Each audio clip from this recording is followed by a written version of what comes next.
Hmm. Okay. It says that we are back up on YouTube. So it's a new stream.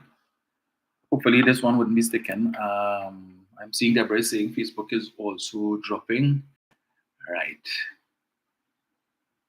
Yeah. So Roxanne, guys, I started a new stream on YouTube, so I should be able to get it. Hopefully, the notification was just sent out. Right. So that was Dr. Rowley there talking about the work that Churchill would have done doing shuttle work between Port of Spain, Washington, Caracas, Port of Spain, Washington, Caracas, right? That triangular movement. Port of Spain, Washington, Caracas. Of note, and we would put a big circle around Washington. So it wasn't shuttle work between Port of Spain, Caracas, Caracas, Port of Spain. It was Port of Spain, Washington, Caracas. What does that tell us? It tells us that at every step of the way, Washington was integrally involved in the negotiations between Venezuela and Trinidad and Tobago with respect to the development of the Dragon gas field. We know that because the US in January of this year indicated that they had issued a license to Trinidad and Tobago, Venezuela, to develop the Dragon gas field, right? Since January. So let me just see something here. Right. I'm seeing the person started coming back on. Yeah, Flo definitely needs some stiff competition. I restarted the just now. I restarted the YouTube, folks. Anybody on YouTube, let me know. Right? I see Roxanne says yes, I'm here. All right. Yeah, so I'm gonna deal with that today. Either Flo get it act together, or I tell them, look, keep your modem. Let me try somebody else because this is ridiculous. Yeah. So the US would have been involved in the whole negotiation because when they issued the license back in January, it came with conditionalities, caveat that no cash was supposed to be paid to the Venezuelans. And in the early days of that announcement, there was, and I noted it was mentioned here in Trinidad and Tobago that there was silence from Miraflores Palace, right? That the Venezuelans had not commented on the issue, and eventually Nicolas Maduro did make a comment and that he expressed his disappointment with that caveat that was placed on the issuance of the license. And that would have been, as the Prime Minister mentioned, the biggest bugbear with respect to negotiations between Trinidad and Tobago and Venezuela for the development of the Dragon gas field, right? But as he said, Stuart Chung was doing shuttle work between Port of Spain, Washington, and Caracas, and that he, Dr. Rowley, would have also played some role in it. That he, we would have had to make friends, and we had to lobby, and we had to do certain things, and whatnot, as the case may be.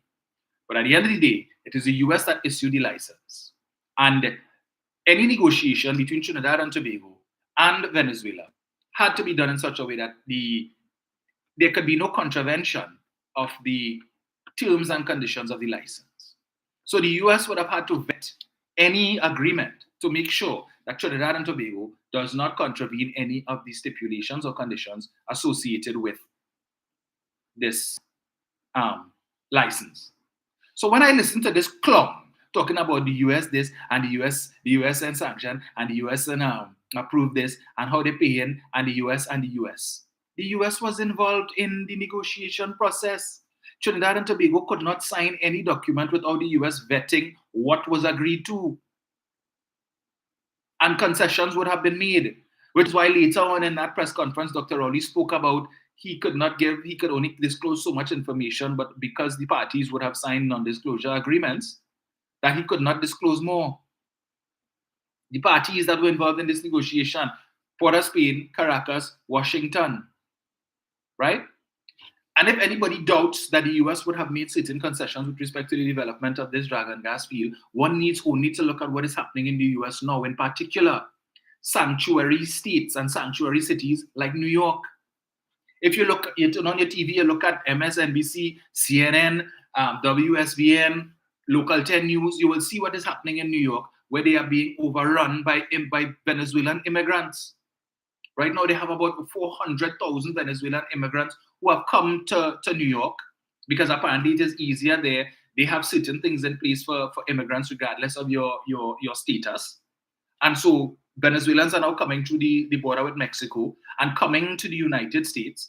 And so the US has now created, because of these sanctions that they put on Venezuela in an attempt to bring about regime change, have created a monster which they are now having to treat with, and it is costing them billions of dollars. The unintended consequences of these sanctions. Because far from bringing about regime change in Venezuela, all the US sanctions have managed to do is to create a humanitarian crisis in Venezuela, which has resulted in a situation where the Maduro government and regime is firmly ensconced in power, and it is the people of Venezuela, who the US claimed they wanted to liberate, who are suffering, who cannot get the basics. And so they are forced to leave their homeland country to go to other neighboring countries in order to be able to live a decent standard, to have enjoy a decent standard of living. And many of them, because now the US has had to accommodate, based on requests from the different local government authorities in the various sanctuary cities and so on, like New York and Pennsylvania and the likes, where they have now put in place certain, what's the word? They put in place certain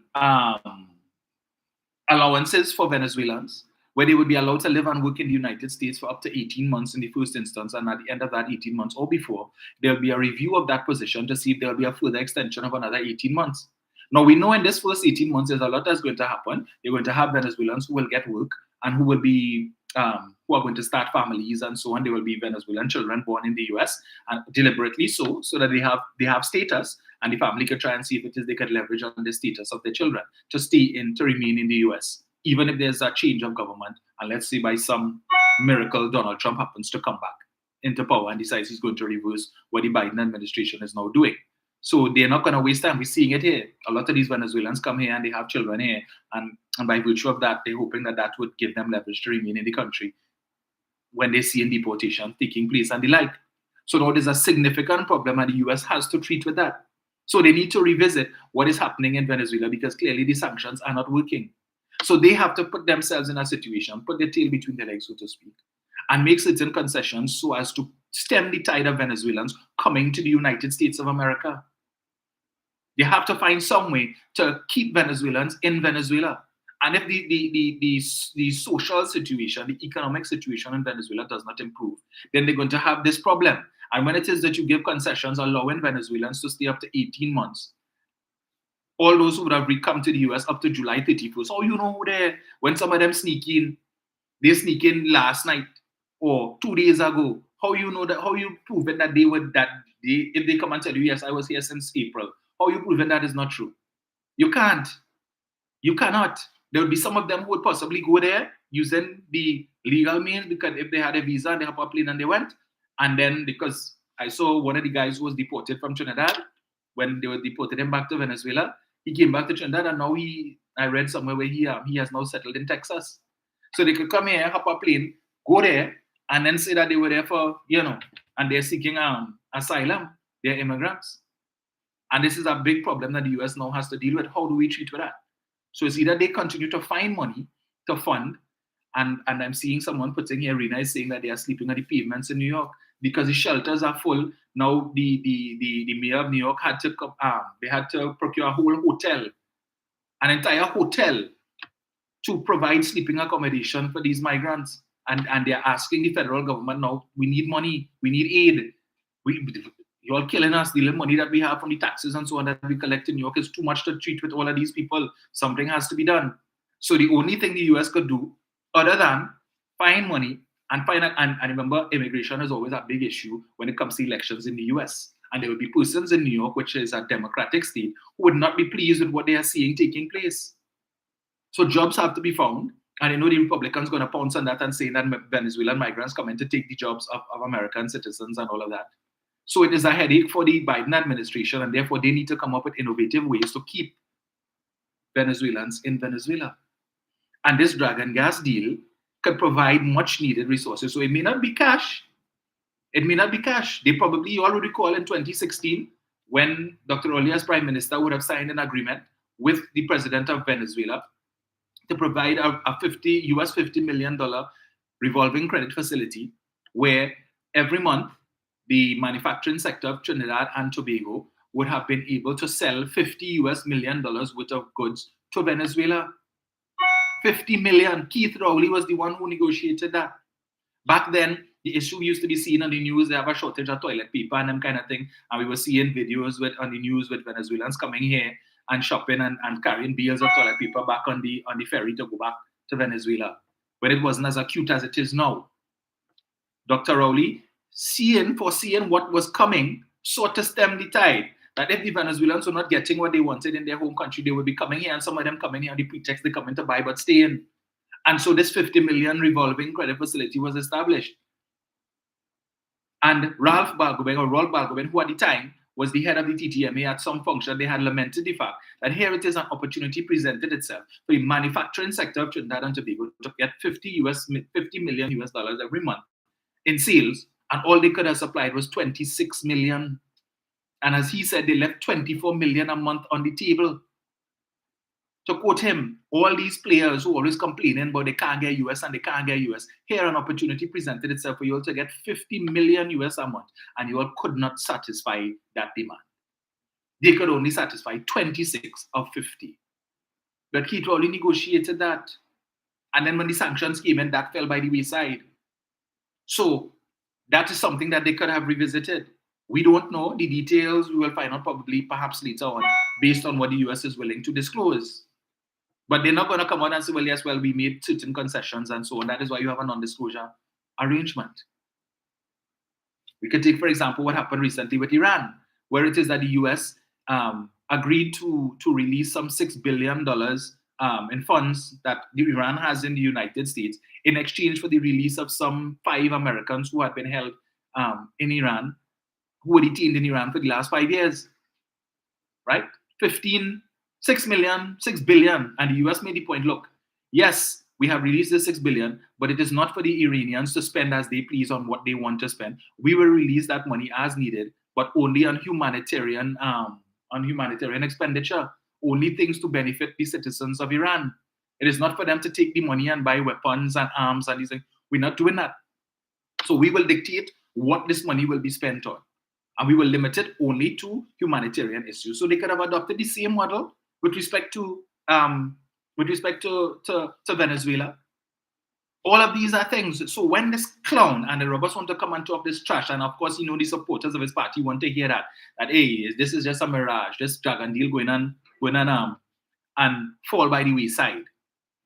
When they want to say that, that's what they want to hear.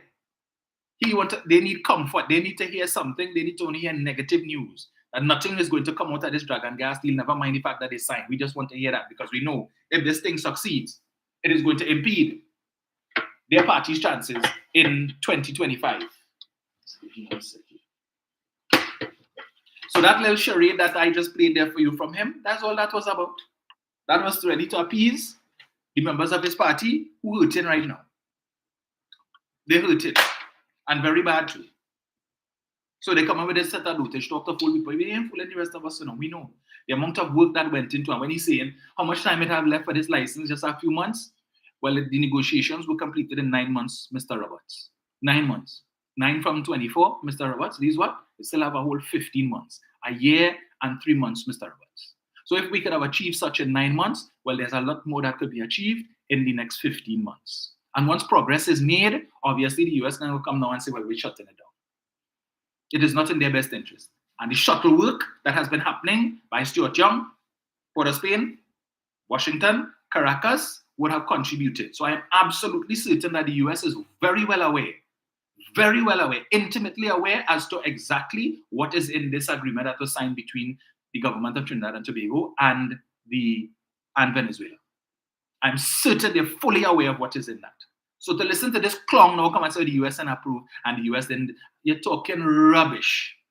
Save that for the waterfront ilk. Save that for the Monday night forum meeting. Save that for your Sunday morning waste of time press conference. The rest of us, we are not fooled and we are not impressed with your stupidity. It is overwhelming. We are in fact disgusted by your stupidity, shameless stupidity at that. But I made sure I commented early on that live. Right? Mine was the 3rd or 4th comment before an hour had passed. So I'm sure he would have seen it. He didn't comment. And I realize now plenty of their supporters, the usual suspects would normally come and attack. Not one of them. They come to attack, man. None. You know why? Because they know it's the truth. And they have some of them with sense who want this dragon gas deal to go through. Because they realize that once that goes through and the funds start to flow, we're going to see an improvement. You're going to see an increase in employment in the energy sector. We're going to see that the government, now with limited funds, the amount of road paving taking place, they're seeing it, you know. Plenty paving taking place in in UNC control constituencies. Plenty, but they wouldn't talk about it. They wouldn't go and show that. They wouldn't share that, photos and videos of that. They quick to call a protest. Roadwatch TT, quick to go and take pictures and videos to show you when a pothole happened. In Shan Ishmael, right? He get a stencil with Rohan Sinanan's image and he say he's going to paint this image. Every time he see a pothole, he's going to paint this image on it to say that this is Rohan pothole. Yeah, that's what he planned to do. But when roads paving, you think he would share that on his Facebook page? No. Only when it's bad. Pothole, call Inshan.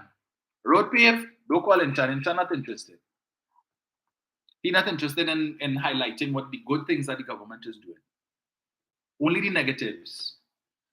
So a road pave today, and let's say 3 months from now, because the contractor did shoddy work it in a mess, call Inshan. He will highlight that. Yeah? But the road pave smooth, no problems, proper drainage. Inshan not interested, don't call him. He's not interested in promoting that. Right? Because all they are about, the Rowley's, to use his term, Lalpagar, he is Cornholio, big man like you. All the nasty things that you could call the Prime Minister. Yeah, so the Prime Minister sit down, had lunch with Kieran Pollard and TKR. Lost, never mind the fact that after that lunch, they beat the Amazon Warriors and then, well, right. That is because Rowley's are blight. And that is why they lost the match. And Pollard need to go and take a bush bath and all kind of foolishness and rub down himself with do soap and line. Right. Anyway, folks, it is 8:05.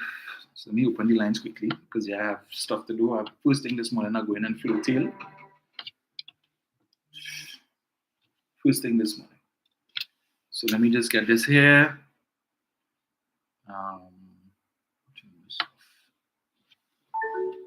Just give me 1 sec.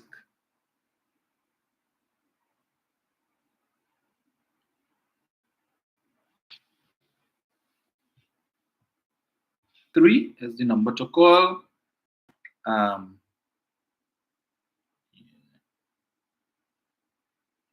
We say good morning to Mother Tunapuna. Morning, Angie. Mr. Chance, good morning.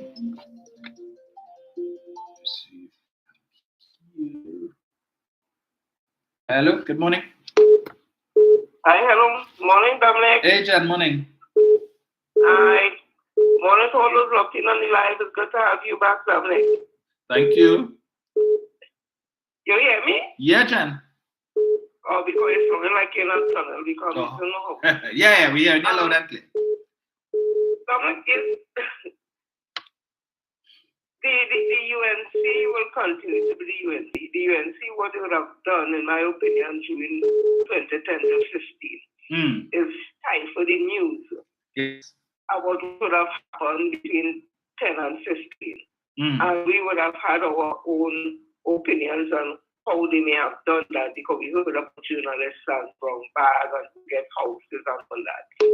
So when you look at 10 to 15, and you look through and you Google stuff under the PP government, they already have a lot of stuff. And because of that, now that the TNM came into 2015, and if our opinion is to be taken seriously with what they would have done with journalists in this country, it will augur the thing that those same journalists will now highlight every and anything that the People's National Movement do. And what they may look to do is not promote anything good that the People's National Movement would have done, but more highlight the ill that they think or whatever crime or whatever the case may be.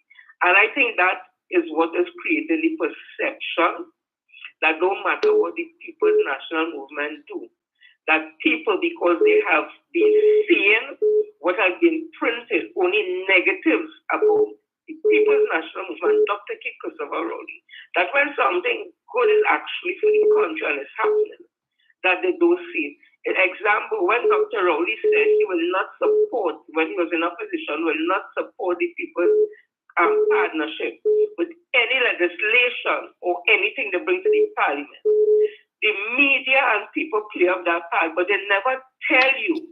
He was speaking about the instance of the Section 34 and what they would have done on the march that was led by the same Dr. Christopher Rowley, where thousands, the largest march in this country against Section 34. And it's based on that he spoke about not supporting the UN. The PP government did anything again because what they would have done, and that he was going for fresh election. But they cherry pick stuff.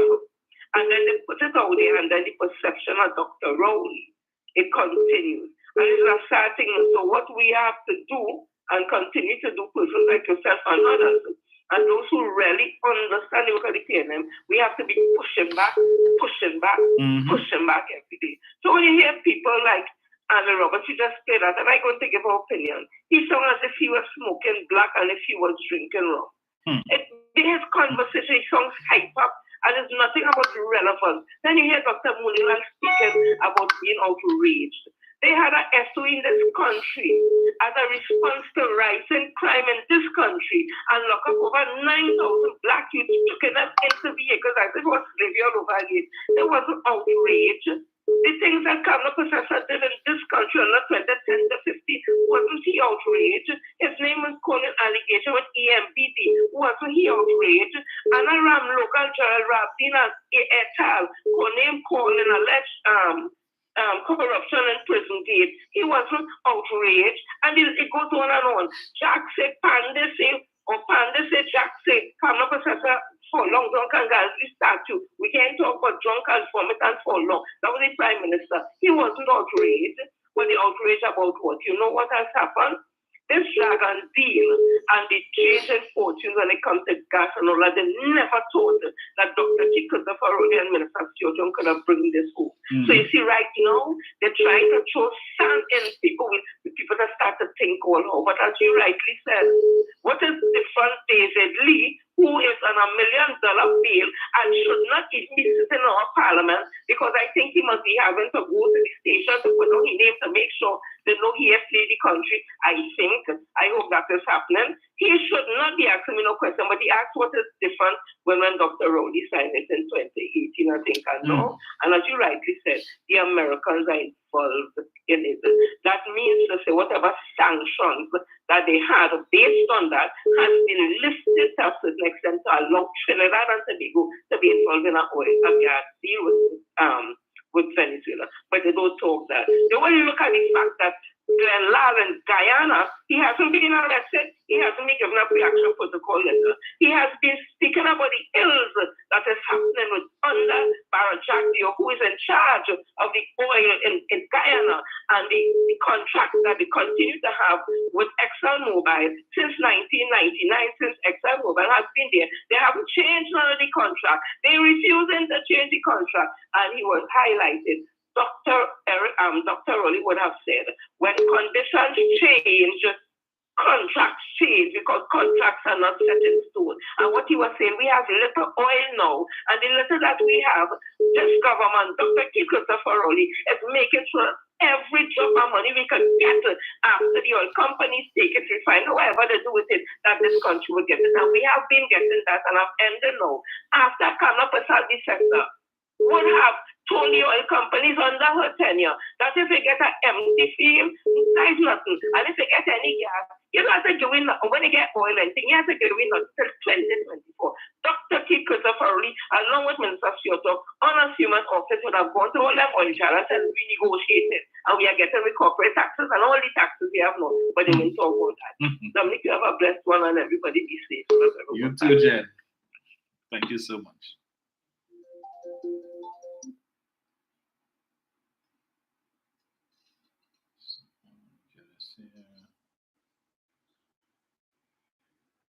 Hello, good morning. Hey, good morning, Dominic. How are you? I am good, man. Well, and welcome back. I hope you enjoyed the vacation. I did. I hope you did, and I'm waiting to see if, if your program will come back on Synergy TV, I will be looking out for that. I'm not too sure what arrangement we made with the station, but I would really like to see you come back again. Right. Right?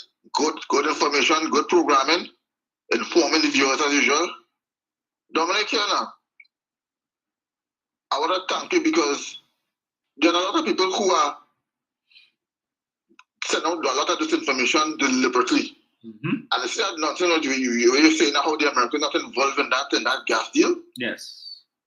That is one of the most blatant lies I've ever heard in a while. It is worse than the gentleman who in Tobago who say that he see the propaganda machine. Yes. And people are gravitated toward it.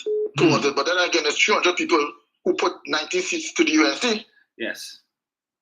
So we had to deal with all that propaganda stuff. Right? Because they telling this government is a minority government. Every time the PNL come into power, they was calling the government a minority government. Is it because, I don't know, is it because the Eastern outnumber the Africans what 2 to 1? Is that how they see it?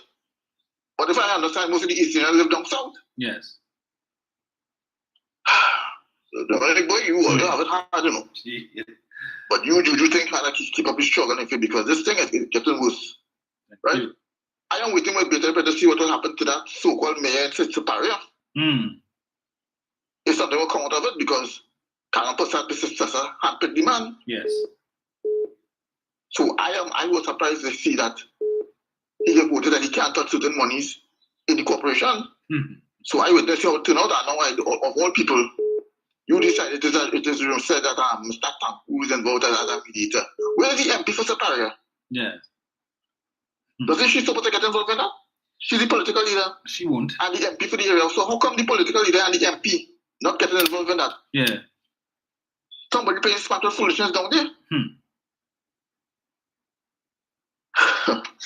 And next thing, this nonsense with the national instrument. These people are now still pushing this agenda that the tax adjustment had to be part of the national instrument. Last time I saw something at Toronto TTT, I saw this gentleman talking to one of the media host people, some kind of special program after news on TTT. And he's justifying that we could bring in the taxa because he's saying that one of the wards, the Shukonian ward is the Shukonian plant is not a local plant. Right. So he's justifying that we could bring in the taxa. You see what they're playing smarter foolishness? Dominic, you have a good day. I think we have it hard, but you keep the good work. Thank you. I see they having a good time in Sandals right now. Yes. We lost that too. Yes. And they have spin doctors who saying that they're glad that Sandals not here. We don't need no foreigners to come down here. Yes. To invest. Dominic, you have a good day. You too. Right.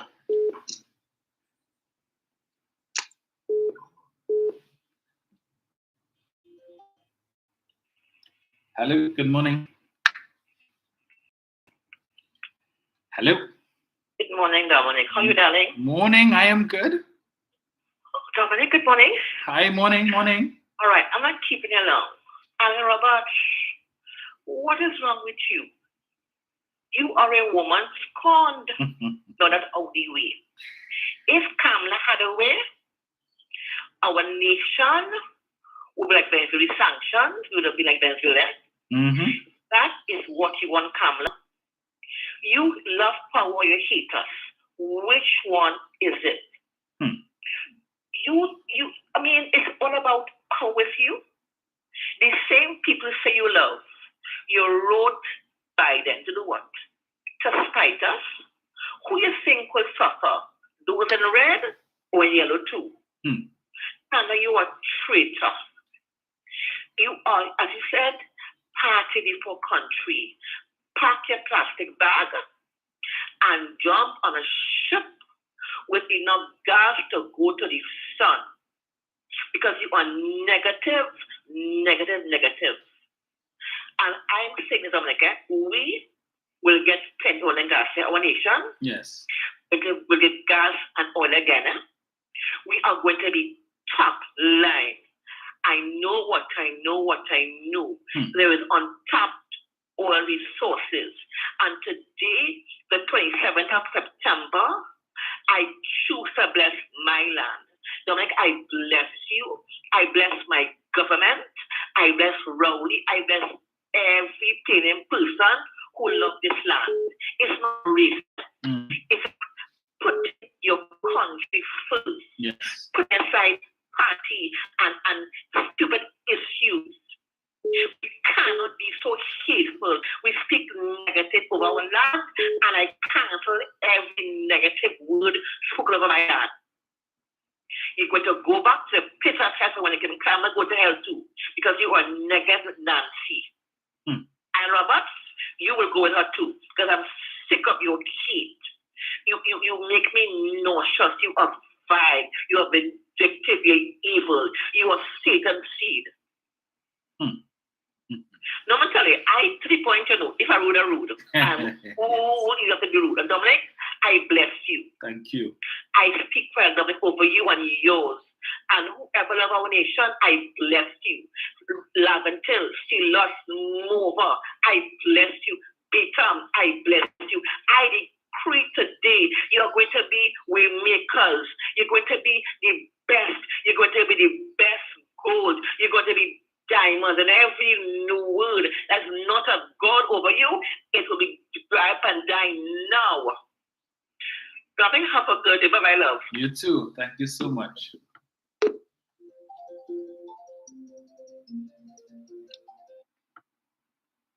Hello, good morning. And good morning, Dominic. Morning, sir. Dominic? Yes, sir. Yeah. I see that the crime talks is around the corner. And I noticed last night on the news that the opposition leader is proposing to tell Dr. Rowley that she will not talk about the stand your ground law. Yes.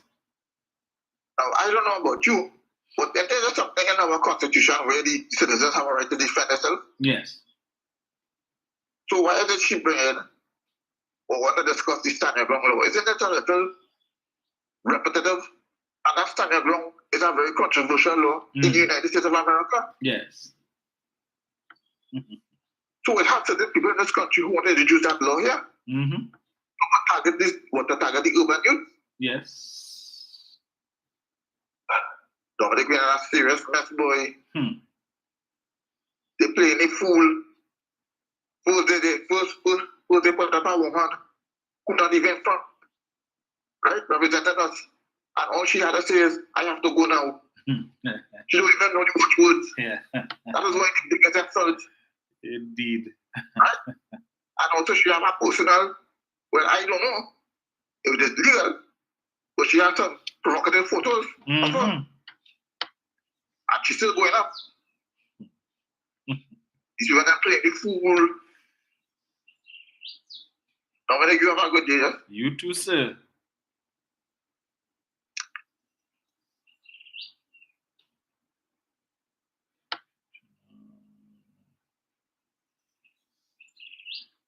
Right, I wanted where is this way?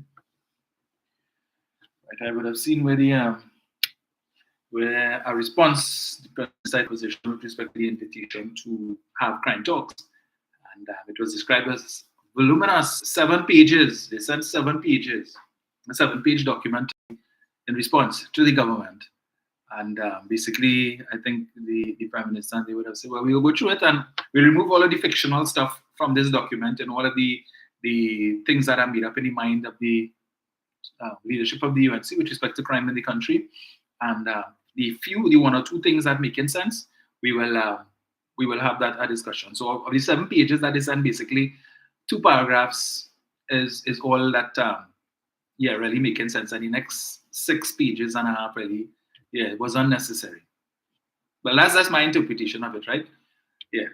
The common sense in the document could have been written on 1 page, 2 paragraphs. The rest of it, trash. So they come in with stand your ground and load up the matic. Yeah, but that's all your ideas. So you all want the government to implement what your crime strategy is. So if the government do that, what are they coming with in 2025? What you coming with talk? Why you coming as the beach just and say, well, yeah, I see, it's because the government did what we said and implemented our crime plan. I think the UNC is aware of what the PNM's position is with respect to load up the matic, knock it on them and knock it again, And yeah, all of that, stand your ground. Come on, really? We'll see how that goes. But anyway, 770-176 was the time there. I could take a couple more calls. With my usual callers. This unfortunate situation with this 3-year-old who was found sitting in a pot of boiling water and she subsequently died. I saw a video circulating on Facebook with the young lady in the hospital in bandages, and she seemed to be very upbeat. She was telling her family, "Don't cry, don't cry," only to hear that she has passed on. Most unfortunate development there. I mean, it would be difficult to watch that video without feeling overwhelmed, overcome with emotion. With condolences to her family as well, And then he had the young boy who drowned in Fun Splash. And I don't know how many of you recall, but it seems that whenever this happens, you have a string of children who die. It's not the first time that this has happened, where you see one and then the next one, and then you have about 3 or 4 others. I hope we don't see a similar situation in this. It's unfortunate we had the 4 young people, the 10-year-old ranging 10 to 19, I think. Then we had this 5-year-old and the 3-year-old. Come now, man. Well, yeah, behave. We don't want to repeat that. Yes, sir. Yes, sir. Yeah, I want to get to the people today now. Remember they with the other frequency with Miss Felix now. Oh, right. So that could be the reason why. Yeah, remember you are cutting having your program on Tuesday and Tuesday, yes. So that's why the numbers kind of low now. Right. Yes. It's rather unfortunate, because I know that Tuesday and Thursday is with the other. Well, I don't call the other chap. Right. I think and the guy you gotta watch Cookie I with. Yes. But yeah, that's why you have a thing to think. But no problem. Hopefully when you fix that, when you fix your schedule, you'll get your numbers back up again. Nice. My heartfelt thing is that I feel sorry for the young girl, the little girl. My condolences to the family. Yes. And we have to tell you, and this is an important thing for parents and guardians alone. Please observe your children. Where they are, please. Very careful. You have to be very nice. The thing, even if you turn the thing, if you turn it, like I said, if you turn your watch back for turn around for a little minute, they just move very quickly. Yes. So you have to be very, very, very careful with that. All right. Have a good day. You too. Thank you. Yeah. Yes. So Anon says Cam's trying to beat Dr. Rowley to the meeting. Indeed. They always want proportional representation after they dwindle the African population. Patty says Anna Roberts sounds so stupid. I'm wondering if he's listening to himself. I don't wonder the same thing too. No, but he knows what the supporters like to hear. Let's see. Yeah, they know what the supporters and they like to hear. But anyway, let's see what I have here. Kurt Shaw says the UNC hates to see and know Trinidad and Tobago is moving forward and progressing. Look back and even the present, we all witness the UNC and the allies have stopped progress and continues to try and frustrate every opportunity the country makes to progress, like the government or not, like the government or not, the government is working for the betterment of Trinidad and Tobago and its people. So true. Sarah says her supporters are so foolish they feel when she called for sanctions to the US and do things to stop us from prospering will only affect PNM people. That's right. Marlene says they did not get what they wanted from the PNM, from Dr. Rowley, so they hate him. They thought he was for sale and got a shock of their lives, these corrupt blokes. Yes. Yes, Roxanne says in the wink of an eye, children get into mischief, so you have to be extra vigilant these days, especially you have all of these activities and you can't take them out your sight for one moment. Yeah, they're quick like that. Different breed. Totally. Deborah says Kamala thinks she's in charge of this crime meeting. Yes. So it is 8:28. So, folks, let me thank you all for joining me this morning. As I said, today's live had to be postponed. Well, yesterday's live had to be postponed to today because of these internet problems, which I hope will be resolved today. So we won't have the challenges with respect to the live sticking and all of that. So once it is sorted out, I should be back on in the morning. If not, well, then we will be on Sunday. I have almost finished listening to Mariano Brown. I would have started to listen to him on my way home yesterday in the car in the traffic. So once I'm done with that, I will probably throw in some 2 cents. But he did. In what I've heard so far, it's a lot of what I would have mentioned on Sunday. So we seem to be, to some extent, on the same page with certain things. But there's a lot of stuff that he left out that I felt that he should have mentioned for the benefit of the citizens. But he knows what his motives are, what his agenda is.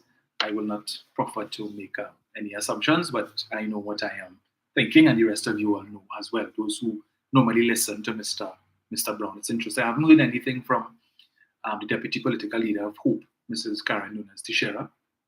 She always likes to write an article. I wait to see if Ralph Maraj is going to say anything this morning. Well, not this morning, but over the weekend. Was he on with Darian? No, Monday. Monday's already right. Yeah, so I wait to see what he's going to write in his article over the weekend. Probably nothing about the driving gas and that development. We know why. Joyda Love says, that is why those criminals must never form government again. Indeed. Diane says, where is it? Where is it? No, just so Diane. Yeah. Marlene says the media story about the child found sitting in the pot is not true. According to her family, she stumbled and fell in the pot and was removed immediately, given first aid and taken to the hospital. Melka says, I know from experience children, especially toddlers, move by a wink, but so sad. Pearl says, Deborah, many Venezuelans, especially those of a lighter hue, never supported Chavez because he was the first leader to be considering having black blood in his veins, and Maduro has inherited the same problem.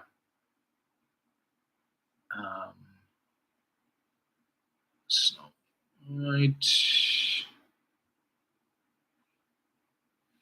David says, anyone here ever seen children pelting a tree without fruit? That's why they hate Dr. Rowley, and he's fruitful, always doing something good for the country. Indeed, so true, so true. Let's see who else we have here.